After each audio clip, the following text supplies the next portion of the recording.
Chapter 1. The Bloodied Altar Origins of the Temple of Khaine. 18th day of Jardrung, Imperial year 2524. Location Altdorf, the Empire. To walk the path of knowledge is to dance upon the edge of a blade. One misstep, one whisper too loud, and all can come crashing down. It is with this thought that I commit to writing my findings on the Temple of Khaine, a subject so shrouded in blood and secrecy that many would consider this undertaking an act of folly. Yet the truth beckons me still, no matter how dark. The Temple of Khaine is unlike any other place of worship in this world. Dedicated to the Lord of Murder, it thrives on bloodshed, death, and the darkest of desires. The Druchii, or Dark Elves as we in the Empire know them, revere Khaine above all, believing that he grants them the strength to crush their enemies and bend the world to their will.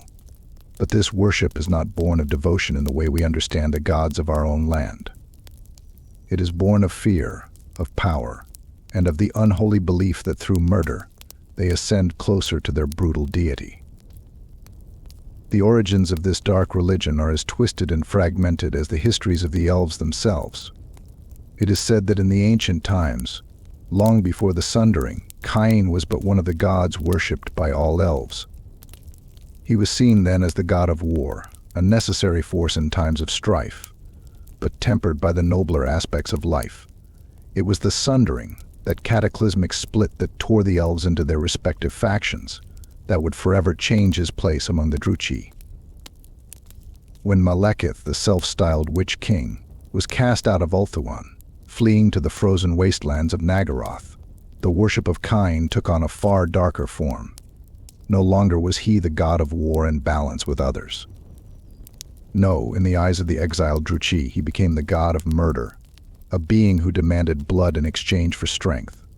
The Temple of Khaine was built not as a place of reverence, but as a crucible, a place where the weak were culled and the strong rose to power through death and treachery. In Naggaroth, the high priestesses of Khaine, known as the Hag Queens, rule over the temple with absolute authority. These women are among the most feared in all the land, wielding their power through both ritual and sheer force of will. They act as the voice of Cain, demanding blood sacrifices to appease their god. I have read accounts, though the sources are scarce, of entire villages being raised in sacrificial offerings, their blood staining the altars of the temple for days. The altar of Khaine is central to every temple, a blood-soaked platform where the bodies of the slain are offered. It is said that the more blood is spilled upon these altars, the closer one comes to the favor of Khaine. The imagery of these altars is ghastly, carved from black stone, adorned with jagged blades and symbols that seem to pulsate with a malevolent energy. The temple's halls echo with the screams of the dying, a constant reminder that no life is sacred in Naggaroth. Every breath taken is a gift from Khaine, and every life taken is an offering in return. The Witch Elves, those crazed brides of Khaine, are central to these rituals. From a young age they are chosen to serve in the temple, where they learn the arts of murder, sacrifice, and devotion. They are trained not merely as warriors, but as instruments of Khaine's will. In battle, they are as deadly as they are terrifying, fighting with a frenzy that seems unnatural, their eyes wide with a thirst for blood that cannot be quenched. It is believed that they enter into a trance-like state, where the spirit of Khaine himself possesses them, driving them to kill without mercy or hesitation. The rise of the Temple of Khaine within Druchii society has led to an intricate relationship between religion and governance. While Malekith rules as Witch King, it is widely believed that he allows the temple to flourish not only out of respect for Khaine's power, but because of the influence the temple holds over his people. For the Druchii, religion and politics are not separate entities, but are woven together in a web of power, deceit, and blood. The temple acts as both a place of worship and a political institution, with the Hag Queens holding sway over many of the decisions that shape Naggaroth. As I sit here in the relative safety of my chambers, writing these words, I cannot help but feel the oppressive weight of this knowledge pressing down upon me. The Druchii believe that Khaine's gaze reaches far, and I wonder now if my own curiosity has placed me within his sight. To learn of the Temple of Khaine is to invite danger, and yet I am compelled to know more. There is something primal, something deeply unsettling about a society that has built its foundation on murder, on blood, and on death. And yet, for all its horror, the Temple of Khaine is not without a certain fascination. It is a testament to the power of belief, to the extremes a people will go when they feel forsaken by the world and abandoned by all but their darkest god. I have no doubt that this is only the beginning. The deeper I go into the secrets of the temple, the closer I come to understanding the very soul of the Druchii. But I must tread carefully, for the blood of Cain is ever hungry, and those who seek to unveil its mysteries often find themselves becoming a part of it. Chapter 2. Masters of Death. The Cult of the Assassins. 21st day of Jardrung, Imperial year 2524. Location Altdorf, the Empire. It is said that to strike unseen is the true art of murder. The blade that cleaves through the shadows, unseen and unheard, is the deadliest of all. This is the guiding principle behind the elite killers who serve the Temple of Khaine, the feared and revered Druchii assassins. These assassins, known as the Hand of Khaine, are whispered about even among the Druchii themselves, for they do not operate under the traditional structures of the military. Instead, they serve a darker purpose, one that intertwines with the twisted worship of Cain. Trained within the deepest chambers of the temple, these killers are molded from birth into instruments of silent death. Theirs is a life dedicated to the perfection of murder, an art honed to such precision that they leave little trace of their existence, save for the cold, lifeless bodies of their victims. What fascinates me most is the path one must walk to become such an assassin. The training begins at a tender age. Those chosen are plucked from the harsh streets of Naggaroth or born within the temple itself.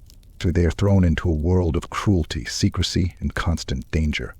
These young recruits are subjected to the most brutal forms of conditioning, their bodies trained to endure pain beyond human limits, their minds broken and reforged in the image of Cain himself. Their training does not focus solely on the physical act of killing, but also on stealth, misdirection, and, above all, patience. It is said that a true assassin can wait for days, motionless, without food or water, until the perfect moment to strike presents itself. These assassins are taught the ways of shadow, using the cover of darkness as both their cloak and their weapon. I have read reports, rare and fleeting accounts, of men who never knew they were being hunted until they felt the cold kiss of steel at their throat. But the Druchii assassins are not mere brutes. No, their craft is far more refined. They are masters of poison, capable of concocting mixtures that can paralyze, blind, or kill with the lightest touch. Many of these poisons are brewed in the alchemical labs of the temple, using ingredients so rare and deadly that only the most skilled of apothecaries dare handle them. One drop of such a toxin on the edge of a blade is enough to bring even the mightiest warrior to his knees. The most skilled among them wield weapons that are as much symbols of death as they are tools. The Dranach, a curved dagger favored by the assassins, is designed to slip between the ribs of their target, delivering a swift and silent death. I have read accounts of these daggers being dipped in poison so potent that even a scratch can be fatal. To be marked by such a weapon is to be condemned to a death both swift and agonizing. The ritual of the kill is, for them, a form of worship. Each assassination is an offering to Cain, the Lord of Murder. When they strike, it is not merely a contract fulfilled, but a sacred act of devotion. The high priestesses of Cain, known as Hag Queens, oversee the most critical of these assassinations. They assign the assassins their targets, often choosing victims whose deaths will benefit the temple or the broader Druchii power structure. It is a delicate game of politics where every murder is a move on a grand chessboard of power and influence. But perhaps what disturbs me most is the ceremonial preparation that accompanies an assassination. For before embarking on a mission, the assassins undergo rites within the temple's inner sanctum. These rites are conducted in the shadows, with the assassin bathing in the blood of previous victims, offering a prayer to Cain, and sharpening their blades upon the very altar of sacrifice. The blood-stained altar is a grotesque testament to the countless lives taken in Cain's name. The assassin is said to enter a trance-like state during these rituals, becoming one with the darkness, an extension of Khaine's will. The reach of these assassins extends far beyond the borders of Naggaroth. I have uncovered fragments of information suggesting that they are frequently sent on missions to distant lands. Imperial officials, Bretonnian lords, even assure princes none are safe from the long reach of the Druchii. I have read tales of entire households being slaughtered in a single night, with no trace of the killer left behind. The Druchii assassins do not kill for pleasure, as some would think. They kill with a purpose, a precise, calculated purpose that serves the temple, their rulers, or Khaine himself. And it is not only the powerful who fall to their blades. Anyone who threatens the stability of the temple or defies the will of Malekith may find themselves marked for death. These assassins, when unleashed, are impossible to escape. They will stop at nothing to see their task fulfilled, and the only mercy they offer is a swift end. It is said that the mere knowledge of an assassin's pursuit is enough to drive men mad. There are accounts of targets who, knowing they'd been marked, fled into the wilderness, abandoning their homes, their wealth, their families. But it was all for naught. The hand of Khaine does not fail, they do not tire, and they do not stop until the offering has been made. As I pen these words, I am struck by the irony of my own situation. I have ventured too far into the darkness, and I wonder now if the knowledge I have acquired has placed me within their sight. For the Druchii assassins, ignorance is not protection. It is often said that the deadliest secrets are those one does not know they possess. These assassins are the perfect embodiment of the Temple of Khaine, silent, deadly, and ever hungry for blood. They are the shadows that walk unseen, and their legacy is written not in ink, but in the blood of their victims. The deeper I delve into the mysteries of the temple, the more I realize that these assassins are more than just warriors. They are an idea, a manifestation of death itself. And as I sit here, alone in the flickering candlelight, I cannot shake the feeling that something, or someone, is watching. Chapter 3. The Witch Elves, Brides of Khaine. 25th day of Jardrung, Imperial year 2524. Location Altdorf, the Empire. The winds are howling outside my study, but it is not the chill of the night that unnerves me. And rather it is the subject of today's reflections, the Witch Elves, those frenzied daughters of Khaine, who strike fear into the hearts of even their own people. The more I uncover about these women, the more I realize that they are not simply warriors, but living instruments of slaughter, driven by a fanaticism that transcends mere mortal understanding. The Witch Elves are unlike any other order within the dark hierarchy of Naggaroth, where the assassins of Khaine deal in the cold precision of silent death. The Witch Elves revel in carnage, in the visceral ecstasy of bloodletting. They are the priestesses of the Temple of Khaine, serving not just as warriors, but as the very heart of the religious rites and sacrifices dedicated to the Lord of Murder. Their devotion to Khaine is absolute, bordering on madness, and it is through their hands that the blood of the slain flows freely upon the altars. From a young age, girls who show a natural affinity for violence are brought into the fold of the temple. Here they are shaped into deadly instruments, molded through years of brutal training. Their bodies are honed for battle, every muscle, every sinew trained to strike with precision and speed. But it is their minds that undergo the greatest transformation.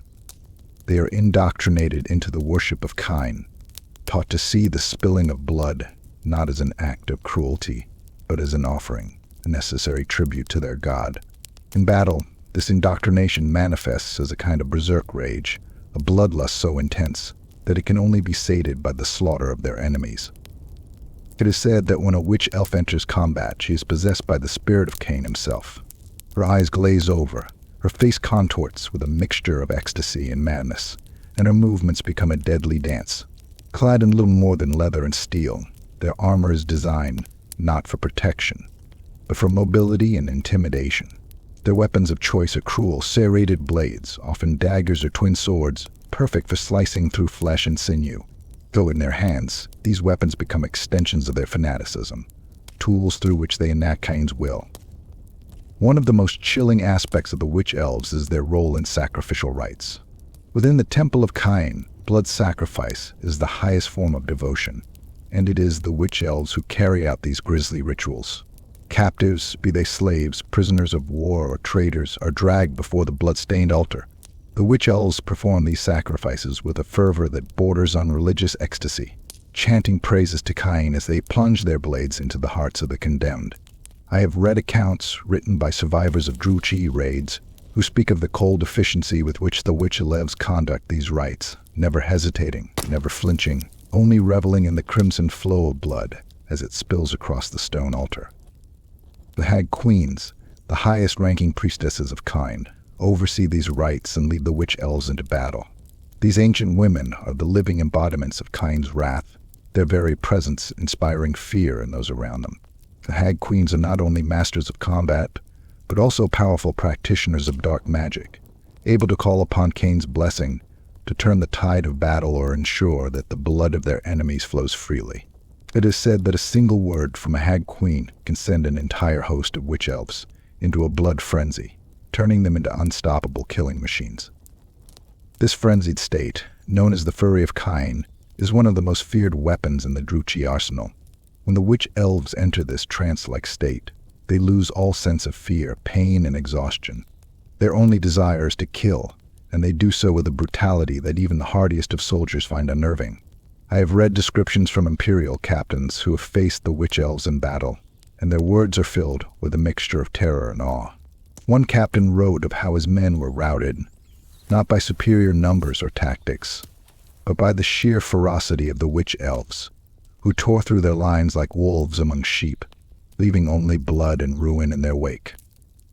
What fascinates me most about the Witch Elves is their devotion. Unlike the assassins, whose loyalty is often political, the Witch Elves serve Khaine with a fanatical zeal. And they do not question their place within the temple, nor do they seek personal power or glory. Their only desire is to serve Khaine, to offer him the blood of their enemies in the belief that through these acts of sacrifice, they will ascend closer to their God. But there is a darker truth behind this devotion. For the Witch Elves, life is a constant struggle for survival. Only the strongest among them can hope to rise within the ranks, and the weak are swiftly culled. This brutal hierarchy is not just a reflection of Druchii society as a whole, but a microcosm of the Temple of Khaine's belief system. To serve Khaine is to embrace death, both as a giver and a receiver. Those who falter are cast aside, their blood spilled as an offering to the very God they sought to serve. As I write these words, I cannot help but feel a sense of dread. The Witch Elves are more than mere soldiers or priestesses. They are the embodiment of Khaine's will, vessels through which the god of murder exacts his bloody toll. Their fanaticism, their bloodlust, and their utter devotion to Khaine make them one of the most dangerous forces in Naggaroth. To face them in battle is to face death itself, a death not delivered with honor or mercy, but with gleeful, violent abandon. There is a saying among the Druchii, Khaine's brides will lead you to his altar, but it is your blood that will paint the stones red. I have no doubt that this is true. The Witch Elves are the brides of death, and to stand against them is to invite destruction. Chapter 4. The Sacred Rites Blood for the Blood God. 28th day of Jardrung, Imperial year 2524. Location: Altdorf, the Empire. There is a moment, in the deepest hours of the night, when I find myself questioning the wisdom of my pursuit. The rituals of the Temple of Khaine, the sacred rites performed in the name of their bloody god, weigh heavily on my mind. These are not mere ceremonies, as one might find in the temples of Sigmar or Mor. These are acts of bloodshed, sacrifice, and cruelty, all performed with religious fervor. To delve into these rites is to step closer to the very essence of what it means to be Druchii, to grasp the terrible truth behind their worship. In the Temple of Khaine, blood is the currency of power. Every act of murder, every drop of blood spilled, is seen as an offering to Khaine. It is through these offerings that the Druchii, I believe, they secure his favor. And the more blood that is offered, the stronger that bond becomes. The altars of Khaine, dark, blood-stained slabs of stone, serve as the focal point of these sacred rites. Upon these altars, countless lives have been extinguished, all in the name of their god of murder. The sacrifices performed upon these altars are not random acts of violence, nor are they carried out in haste. They are ritualistic, deliberate, and meticulously planned. Those chosen for sacrifice are bound in chains and led before the altar, where they are presented to the Witch Elves and Hag Queens. These priestesses perform the rites with an almost reverent precision, each motion carefully choreographed to maximize the suffering of the victim, and doing so honor Khaine. The blades they wield, often curved and jagged, are designed not to kill quickly, but to draw out the agony of the condemned. The victims vary: captured slaves, traitors to the Druchii cause, or prisoners taken in war. But there are occasions when the sacrifices are chosen from within the Druchii themselves. To be marked for sacrifice is a fate worse than death, for it signifies that one has failed in the eyes of Khaine. Such individuals are paraded before the temple, their fate known to all, and as they are dragged to the altar, the crowd watches in silent anticipation. I can only imagine the terror that must grip them as they approach the stone, knowing that their lives are to be extinguished in the most brutal manner possible. One of the most infamous of these rites is the ritual of the blood moon, performed when the night sky is bathed in red. This is a time when Khaine's power is said to be at its peak, and the temple is filled with frenzied worshippers, their eyes alight with madness. The Witch Elves, led by the Hag Queens, conduct a mass sacrifice under the blood-red sky. It is a scene of utter carnage. Blood flows freely, staining the altar and the stone beneath it, and the air is thick with the smell of death. The cries of the dying are drowned out by the chants of the Witch Elves, who invoke Khaine's name with every stroke of their blades. These rites are not performed merely for the sake of violence, though to the untrained eye it might seem that way. No, there is a deeper purpose here. The Druchii believe that through these sacrifices they are communing with Khaine, drawing upon his strength to fuel their wars and their quest for domination. The blood spilled upon the altar is seen as a conduit, a way to channel Khaine's divine power into the world of mortals. It is through these rites that the Druchii claim their superiority over all other races, for they believe that Khaine himself grants them the right to rule through the power of death. One cannot discuss the sacred rites of the temple without mentioning the Hag Queens. These ancient priestesses hold unparalleled power within the temple, acting as both religious leaders and political figures.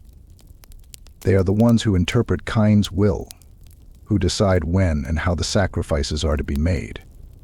It is said that they can speak directly to Khaine, hearing his voice in the blood that flows upon the altar. Whether this is true or simply superstition, I cannot say, but their influence over the Druchii is undeniable. The Hag Queens are also responsible for overseeing the most sacred of rituals, the ritual of ascension. This rite is reserved for those who have proven themselves worthy in Khaine's eyes, usually high-ranking members of Druchii society who seek to cement their power. The ritual is a gruesome affair, where the one seeking ascension must offer a significant blood sacrifice, often in the form of a close family member or trusted ally. The blood of the sacrifice is then used to anoint the individual, marking them as one who has been touched by Khaine's power. It is a dangerous ritual, for if Khaine does not approve, the individual will meet the same fate as their sacrifice. In all of this, there is a dark and twisted beauty, a reflection of the Druchii's belief that strength is born from death, that power can only be obtained through the act of killing. To witness these rites, to see the reverence with which they are performed, is to understand the depths of their fanaticism. The Druchii do not fear death, they embrace it as a path to power, a way to prove their worth in the eyes of their god. As I reflect on these rites, I cannot help but shudder at the thought of how such beliefs have shaped the Druchii as a people. They are not bound by the moral constraints that govern other races. They see death not as an end, but as a tool, one to be wielded with precision and purpose.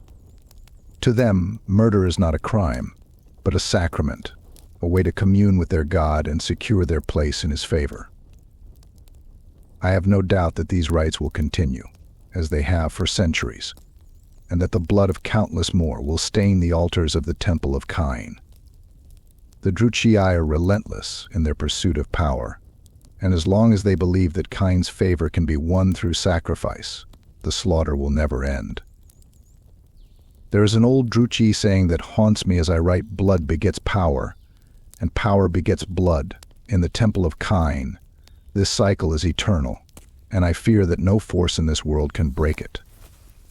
Chapter 5: The Shadow War Assassins in the World Beyond. 31st day of Jardrung, Imperial year 2524. Location: Altdorf, the Empire. As I sit here in my study, the flickering light of the candle casting long shadows on the walls, I cannot help but feel the oppressive weight of my knowledge. The deeper I have ventured into the dark heart of the Temple of Khaine, the more I realize that there are no boundaries to the reach of the Druchii. Even here, in the heart of the Empire, I wonder if I am truly safe from their unseen grasp. Oh, for the assassins of Khaine are not bound by Naggaroth's frozen shores. No, their influence reaches far beyond, into the very heart of the old world itself.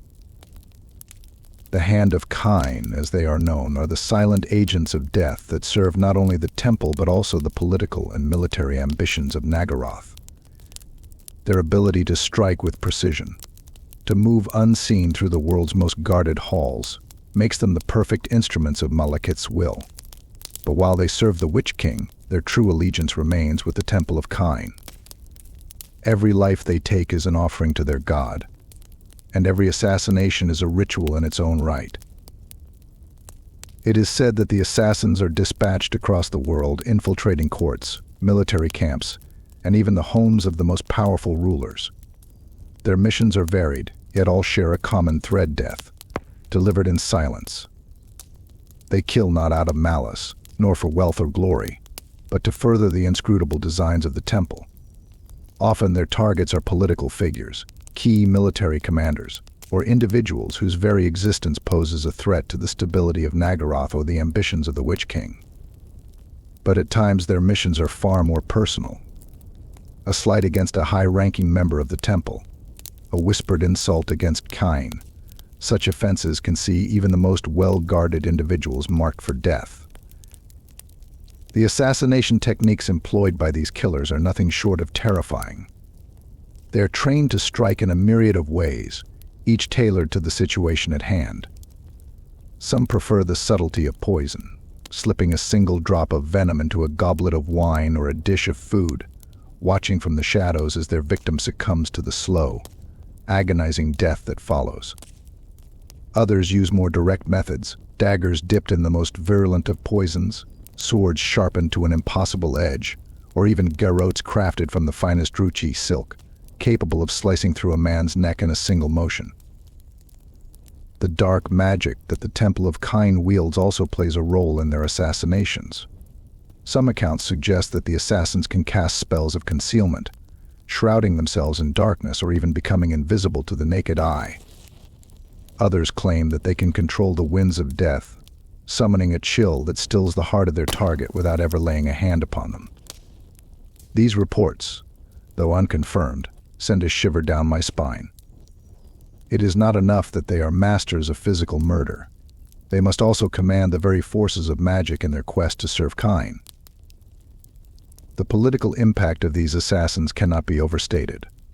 The Druchii have learned that sometimes a single well-placed strike can achieve more than an army ever could. By removing key individuals, whether through death or by instilling fear, the Druchii create chaos and confusion among their enemies. I have read of entire campaigns that faltered after a general was slain in his tent by an assassin's hand. Empires have been shaken by the mere rumor that a Dark Elf assassin is on the prowl, ready to strike at any moment. But it is not only in times of war that these assassins are deployed. In times of peace, they are used to manipulate the politics of other nations, striking down those who oppose Druchii influence or sowing discord among rival factions. I have found whispers of their presence in the courts of Britannia, the guild halls of Tylea, and even within the empire itself. It seems no place is beyond their reach. What disturbs me most, however, is the psychological toll they exact on their victims. Often the mere knowledge that an assassin has been sent is enough to break a man's will. I have read of merchants who abandoned their fortunes, nobles who fled their homes, and even generals who resigned their posts, all at the whisper of an assassin's approach. To be marked by the hand of Khaine is to be condemned to a life of paranoia and fear, for the assassin will never stop, never tire, until the kill is made. Death becomes a shadow that follows the victim, ever present and inevitable. One story haunts me still, a tale of an Imperial noble who, having learned he was the target of a Druchii assassin, locked himself away in a fortress surrounded by his most loyal guards. The doors were barred, the windows sealed, and every corner watched. Yet, in the dead of night, the assassin struck. His body was found, a single dagger embedded in his heart, and no sign of how the assassin had entered or left the fortress. The guards swore they saw nothing, heard nothing. It was as if death itself had come to claim him. These stories are not mere superstition.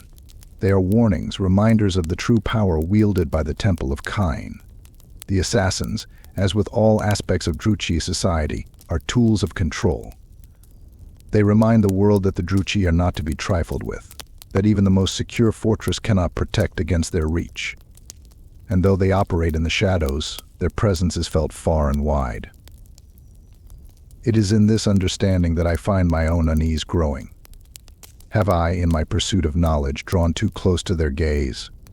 As I write these words, I cannot help but glance over my shoulder, half expecting to see a figure lurking in the darkness, waiting for the right moment to strike. The Druchii assassins leave no witnesses, and though I have not yet crossed into their world, I fear that I have come dangerously close. For the hand of Khaine, the act of murder is not just a profession, it is a sacrament. Each life taken is a prayer whispered to Khaine, a testament to their devotion. And as I close this chapter, I wonder if there are already eyes upon me, watching, waiting for the moment when I become the next name added to their list.